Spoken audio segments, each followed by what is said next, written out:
السلام علیکم ورحمۃ اللہ۔ آج ہم انشاءاللہ 5ویں پارے کا خلاصہ پڑھیں گے۔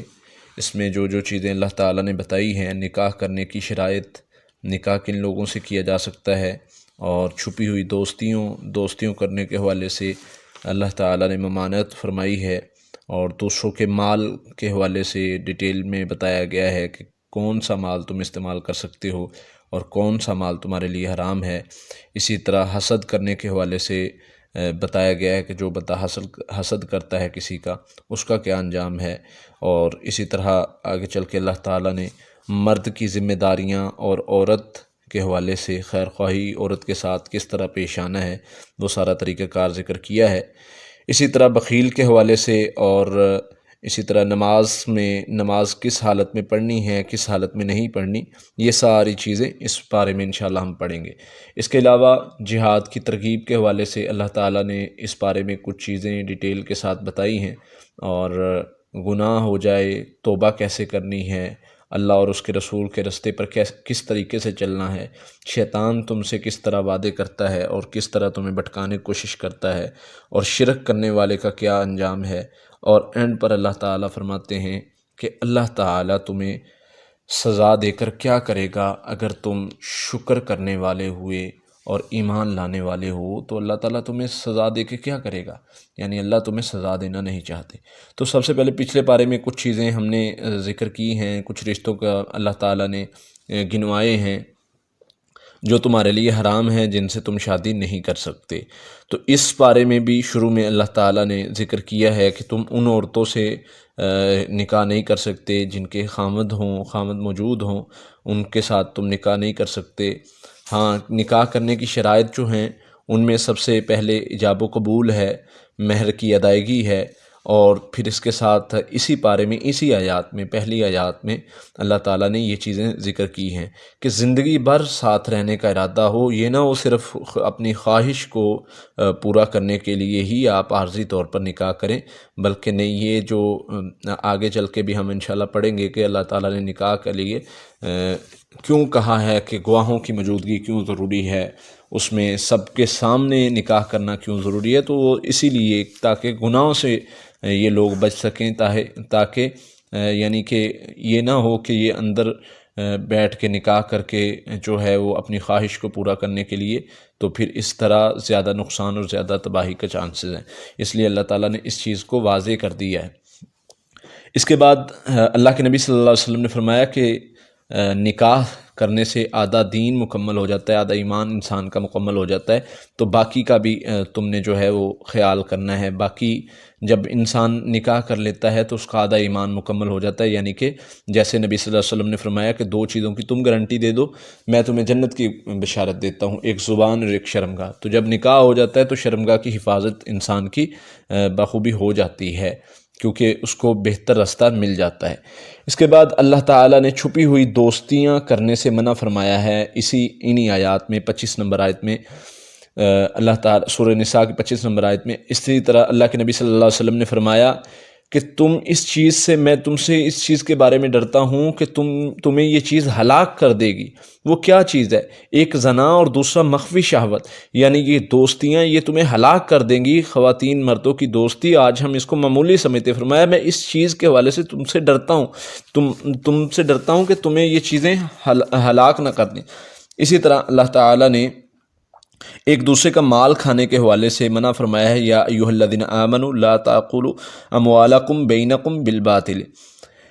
اے لوگو جو ایمان لائے ہو، آپس میں ناجائز طریقے سے ایک دوسرے کا مال نہ کھاؤ، یعنی دھوکہ فریب سے یا اس طریقے سے ایک دوسرے کا مال نہ کھاؤ۔ کس طریقے سے تم نے اگر باہمی رضامندی ہے اور آپس میں مل جل کر کوئی بھی کام کرتے ہو خرید و فروخت کا، تو اس طریقے سے ایک دوسرے کا مال تم پر حلال ہو سکتا ہے۔ اس کے علاوہ اگر تم کوئی اور طریقہ اختیار کرو گے تو اللہ کی ناراضگی کا سبب بنے گا، تو اس لیے اللہ کے نبی صلی اللہ علیہ وسلم نے اس چیز سے منع فرمایا ہے۔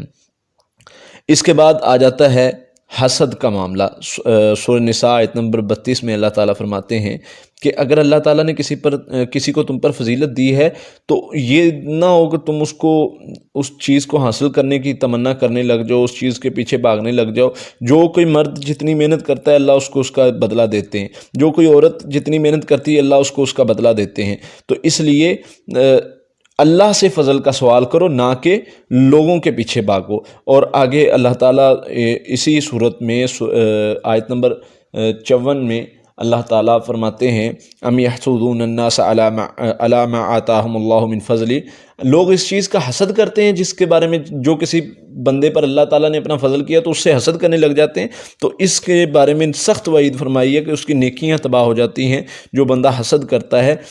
اس کا وہ اپنا ہی نقصان کرتا ہے، وہ کسی اور کا نقصان نہیں کرتا۔ تو اس لیے حسد سے بچنا چاہیے، حسد سے اللہ سے دعا کریں کہ یا اللہ مجھے حسد جیسی بیماری سے محفوظ فرما۔ اللہ کے نبی صلی اللہ علیہ وسلم نے کچھ دعائیں سکھائی ہیں جن میں حسد سے پناہ مانگی گئی کہ اللہ حسد جیسی بیماری سے مجھے بچا لے۔ اس کے بعد آیت نمبر 34 میں اللہ تعالیٰ فرماتے ہیں کہ ہم نے مردوں کو عورت پر حاکم بنایا ہے، مرد کو ساری ذمہ داریاں دی ہیں، سارے کام مرد کے ذمہ لگائے ہیں، عورت کا کھانا پینا، اس کا لباس، اس کا رہن سہن کا سامان یہ مرد کے ذمہ ہیں، اسی لیے اس کو سربراہ بنایا ہے تاکہ عورت کو محنت، مشقت، پریشانی سامنا نہ کرنا پڑے، یہ سارا کچھ مرد ہی اس کے لیے کرے اور پھر عورت پر زیادتی نہ کرے۔ ہاں اگر عورت اس کے ساتھ نافرمانی کرتی ہے، کوئی غلط رستہ اختیار کرتی ہے، غلط کام کرتی، گناہ کرتی ہے،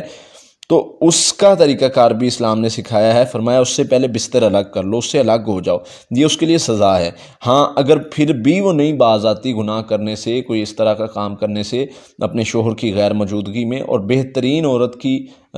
جو علامات بتائی گئی ہیں ان میں ایک علامت یہ بھی ہے کہ وہ جب اس کا شوہر اس کے پاس نہیں ہوتا تو وہ اس کے بستر کی حفاظت کرتی ہیں، تو یہ اچھی خواتین کی علامت ہے۔ تو یہاں پر اللہ تعالیٰ نے سمجھایا ہے کہ اگر پھر بھی باز نہ آئیں بستر الگ کرنے سے، پھر انہیں کوئی پنش کرو، کوئی سزا دو، انہیں کوئی ہلکی پھلکی سزا، مارنا زیادہ مارنا نہیں ہے، زیادہ کوئی بڑی سزا نہیں دینی، ہلکی پھلکی کوئی سزا دو۔ لیکن دوسری طرف فرمایا کہ یہ تمہارے لیے بہترین متاع ہے، دنیا بہترین جو دنیا میں فائدہ اٹھانے کی چیز ہے وہ بیوی ہے، تو بیوی کا خیال کرنا، اس سے زیادتی نہ کرنا، یہ بھی اسی آیت میں حکم ہے۔ اس کے بعد اللہ تعالیٰ فرماتے ہیں آیت نمبر 37 میں کہ اللہ تعالیٰ بخل کرنے والوں کو پسند نہیں کرتا، اور ان کے لیے سخت وعید بھی پیچھے گزر چکی ہے، آگے بھی آئے گی انشاءاللہ۔ تو جو بخل کرتے ہیں، بخیل ہیں، جو اللہ کے راستے میں خرچ نہیں کرتے، تو ان کے لیے سخت وعید اللہ تعالیٰ نے بیان فرمائی ہے۔ اسی طرح جو لوگ اپنے مال کو دکھلاوے کے لیے خرچ کرتے ہیں، والذین ينفقون اموالهم رئاء الناس، جو لوگوں کو دکھلاوے کے لیے اللہ فرماتے خرچ کرتے ہیں، یہ اللہ اور قیامت کے دن پر ایمان نہیں رکھتے۔ اگر اللہ اور قیامت کے دن پر یہ ایمان رکھتے ہوتے تو پھر یہ اللہ کے لیے خرچ کرتے، لیکن یہ اللہ اور اس کے رسول کی اطاعت میں نہیں خرچ کرتے کہ اللہ اور اس کے رسول نے حکم دیا، یہ تو اس لیے خرچ کرتے ہیں کہ ہمارا نام بن جائے اور ہمیں لوگ کہیں کہ یہ بہت بڑا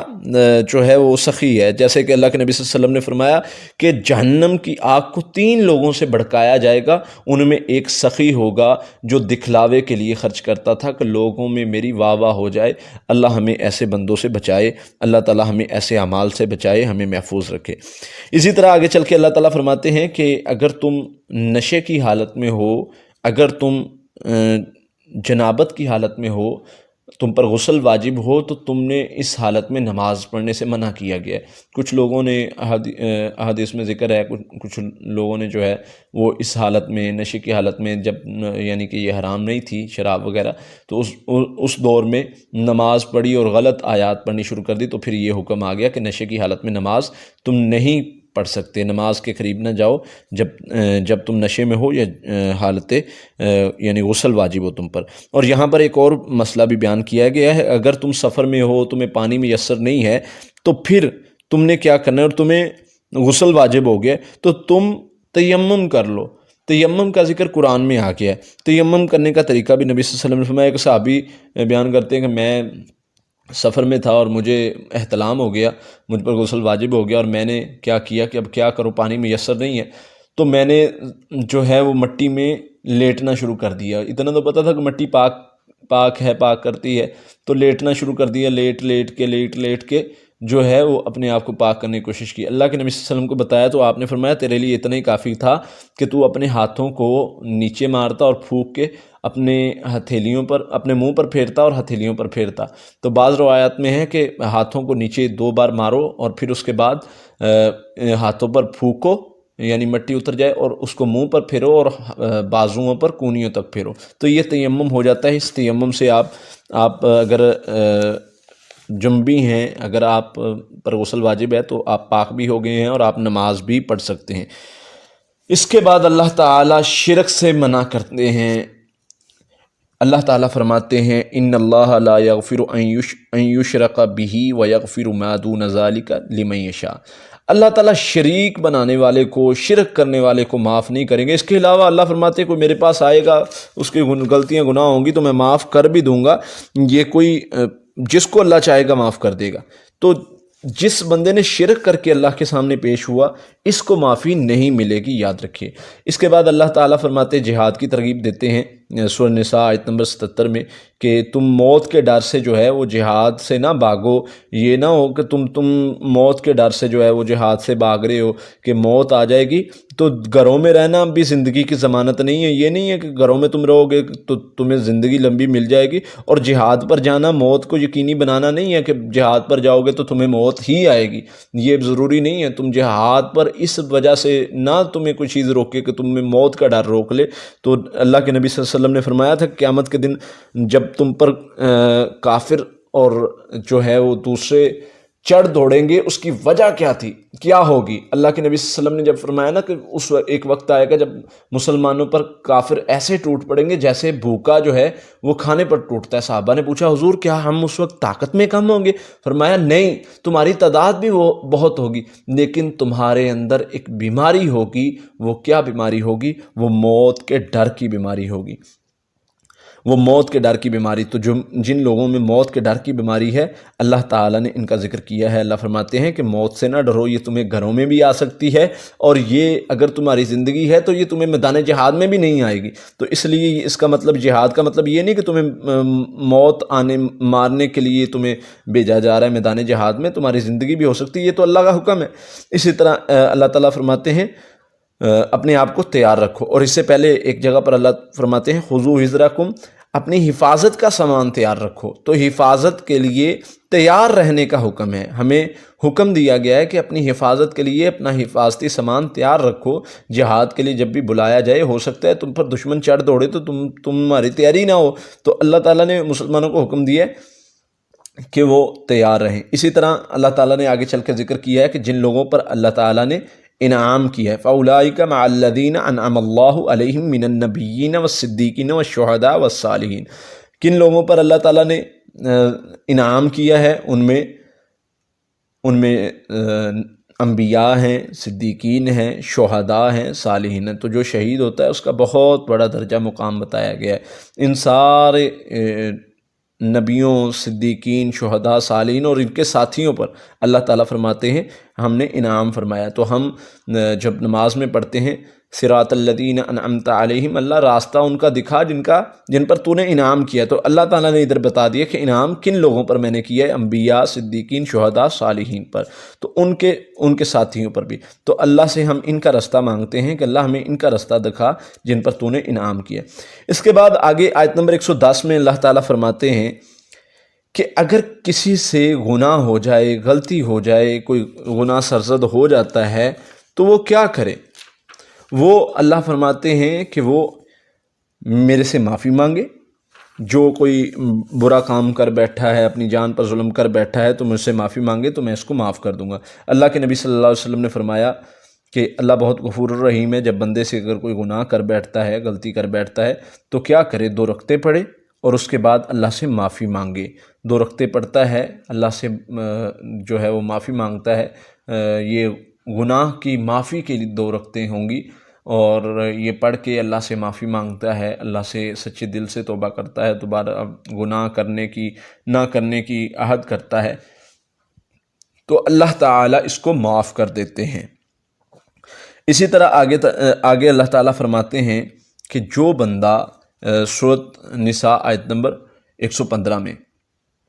جس بندے کو ہدایت کا رستہ دکھا دیا گیا، رسول اللہ صلی اللہ علیہ وسلم کا رستہ دکھا دیا گیا، صحابہ کا رستہ دکھا دیا گیا، پھر وہ اللہ کے رسول کے رستے اور صحابہ کے رستے کے خلاف چلتا ہے، تو اللہ فرماتے ہیں ہم یہ جدھر جاتا ہے پھر اس کو ادھر ہی موڑ دیتے ہیں، نولی ما تولی ونصلہ جہنم، اس کو ہم جس طرف اس کا منہ ہے نا، یہ اللہ اور اس کے رسول اور صحابہ کے رستے کو چھوڑ کر یہ جدھر بھی جاتا ہے، یہ مومنوں کا رستہ چھوڑ کر یہ جس طرف اپنا رستہ اختیار کر دیتا ہے، تو اللہ فرماتے ہیں پھر ہم اس کو جانے دیتے ہیں کہ ٹھیک ہے تو ادھر جانا چاہتا ہے تو جا، نولی ما تولی ونصلہ جہنم، ہم اس کو جہنم کا رستہ پھر دکھا دیتے ہیں اور یہ دوزخ میں یہ جس طرف جا رہا ہے یہ دوزخ میں ڈال دیا جائے گا، تو اس لیے وہ بہت بری جگہ ہے۔ اس لیے اللہ تعالیٰ نے اللہ کے رسول صلی اللہ علیہ وسلم اور صحابہ کے رستے کو بہترین رستہ دکھایا۔ آگے اللہ تعالیٰ فرماتے ہیں کہ شیطان نے اللہ سے کہا تھا کہ اللہ میں تیرے بندوں کو، شیطان کا ذکر کرتے ہوئے اللہ فرماتے ہیں کہ شیطان نے کہا تھا کہ میں اللہ تیرے بندوں کو بہکاؤں گا، باطل کی امیدیں لگاؤں گا، جیسے کہ شیطان بہکاتا ہے، کبھی امیدیں دلاتا ہے، جیسے کہ اللہ تعالیٰ فرماتے ہیں الشیطان یعدکم الفقر ویأمرکم بالفحشاء، شیطان تمہیں ڈراتا ہے فقیری سے، پیچھے ہم چوتھے پارے میں گزر چکا ہے، تو شیطان تمہیں برے کاموں کی طرف، بے حیائی کی طرف، فحاشی کی طرف دعوت دیتا ہے، وہ کہتا ہے اس رستے پہ چلو گے تو بچ جاؤ گے، امیدیں دیتا ہے، باطل امیدیں دیتا ہے، اور اللہ تعالیٰ اسی آیت سے آگے فرماتے ہیں کہ میں نے تم سے مغفرت کا اور بخشش کا وعدہ کیا ہے، تمہیں غنی کروں گا تو پریشان نہ ہو۔ تو اس لیے شیطان نے کہا تھا آیت نمبر 119 میں، سورہ نساء آیت نمبر 119 میں اللہ تعالیٰ نے شیطان کا ذکر کیا ہے قول، کہ اس نے کہا کہ میں ان کو بہکاؤں گا، اللہ میں ان کو امیدیں دلاؤں گا، اور میں ان کو کہوں گا کہ یہ اللہ کی بنائی ہوئی صورتوں کو بگاڑیں، اور اللہ تعالیٰ فرماتے ہیں جو اللہ کو چھوڑ کر شیطان کو اپنا رفیق بنائے گا وہ بہت بڑا نقصان میں ہے۔ اور یہاں شیطان کو رفیق بنانا صرف یہی نہیں کہ شیطان کے بتائے ہوئے کاموں پر چلنا، یہاں پر شیطان کو رفیق بنانے سے مراد یہ بھی ہے کہ جو جادوگر ہیں وہ بھی نقصان میں ہیں، جو جنات سے کام لیتے ہیں وہ بھی نقصان میں ہیں، جو شیاطین سے مدد لیتے ہیں، جنہوں نے موکل رکھے ہوئے، جو کہتے ہیں جنات ہیں ہمارے پاس، اللہ تعالیٰ فرماتے ہیں کہ یہ بھی نقصان میں ہیں۔ جو اللہ کو چھوڑ کر شیطان کو اپنا رفیق بنائے گا وہ یاد رکھے کہ وہ بہت بڑا نقصان میں ہے۔ اور اسی طرح اللہ کے نبی صلی اللہ علیہ وسلم نے فرمایا کہ اللہ کی لعنت ہو ایسے مرد اور عورتوں پر جو مرد عورتوں کی مشابہت کرتے ہیں اور عورتیں مردوں کی مشابہت کرتی ہیں۔ اسی طرح آگے چل کے اللہ تعالیٰ نے شرک سے بچنے کا حکم دیا ہے کہ جو اللہ کو شریک بناتا ہے اللہ تعالیٰ شرک کو معاف نہیں کریں گے۔ سورہ نساء آیت نمبر 116 میں یہ چیز گزر چکی ہے کہ جو شرک کرے گا اللہ تعالیٰ شرک کو معاف نہیں کریں گے۔ ہاں اللہ فرماتے ہیں جو شرک کرنے والے یہ کرتے کیا ہیں، کس کی عبادت کرتے ہیں؟ یہ کوئی بتوں کو پوج رہا ہے، کوئی درباروں کو، کوئی قبروں کو، کوئی درختوں کو، کوئی مندروں کو، کوئی کس چیز کو، کس چیز کو، تو یہ عبادت کرتے کس کی ہیں اصل میں؟ اللہ فرماتے ہیں یہ بتوں اور شیطان کی عبادت کرتے ہیں۔ جیسے کہ احادیث میں بہت سارے واقعات ملتے ہیں کہ شیطان جیسے اللہ کے نبی صلی اللہ علیہ وسلم نے وادی نخلا کی طرف حضرت خالد بن ولید رضی اللہ عنہ کو بھیجا اور انہوں نے جا کر مندر کو گرا دیا، پھر دوبارہ آئے اللہ کے نبی صلی اللہ علیہ وسلم کے پاس، اللہ کے نبی صلی اللہ علیہ وسلم نے فرمایا نہیں دوبارہ جاؤ، کوئی چیز رہ گئی ہے، تو دوبارہ گئے تو وہاں پہ اس بت کے پجاری جو ہیں وہ آوازیں لگا رہے تھے یا عزا یا عزا، اور دیکھا حضرت خالد بن ولید نے، وہ ان کو دیکھ کر تو بھاگ گئے، لیکن وہاں پر ایک عورت تھی جو اپنے سر میں خاک ڈال رہی تھی، تو وہ عورت کیا کر رہی تھی؟ وہ کون تھی؟ وہ شیطان تھی، اور اس کو حضرت خالد بن ولید رضی اللہ عنہ نے قتل کیا، تو اللہ کے نبی صلی اللہ علیہ وسلم کو آ کے بتایا تو فرمایا ہاں اب مکمل کام کیا۔ تو یہ وہ شیطان تھی جو لوگوں کا اس عقیدہ جو ہے وہ اس مندر کے ساتھ جوڑے ہوئے تھی۔ تو شیطان ان کی مدد بھی کرتا ہے، جو ان کی عبادت کرتے ہیں، بتوں کی، درباروں کی، قبروں کی، درختوں کی، کسی سے بھی نظر و نیاز مانگتے ہیں تو شیطان وقتی طور پر ان کو ریلیکس کر کے شفا بھی دے دیتا ہے اور ان کے کام بھی کر دیتا ہے۔ آخر میں اللہ تعالیٰ ایک بڑی پیاری بات بتاتے ہیں، اللہ فرماتے ہیں اللہ تمہیں سزا دے کے کیا کرے گا؟ اللہ نہیں چاہتا کہ تمہیں سزا دے، لیکن اللہ اگر تم شکر کرتے رہو گے، اگر تم ایمان لے آؤ گے تو اللہ تمہیں سزا دے کے کیا کرے گا؟ اللہ نہیں چاہتا کہ تمہیں سزا دے، اللہ تو اپنے بندوں سے پیار کرتا ہے، اور اللہ حدیث میں آتا ہے کہ اللہ ماں سے زیادہ بندے سے پیار کرتا ہے، تو جو ماں سے زیادہ بندے سے پیار کرنے والا ہے وہ کبھی نہیں چاہے گا کہ اپنے بندے کو سزا دے، جہنم میں ڈالے۔ اس لیے ان چیزوں کے بارے میں سمجھنا ہوگا ہمیں۔ اللہ سے دعا ہے اللہ تعالی ہمیں عمل کرنے کی توفیق عطا فرمائے اور ان گناہوں سے بچنے کی توفیق عطا فرمائے جن کا ذکر اس بارے میں گزر چکا ہے، اور آگے ہمیں اللہ تعالی بہتر اعمال کرنے کی توفیق عطا فرمائے۔ وآخر دعوانا الحمد للہ رب العالمین۔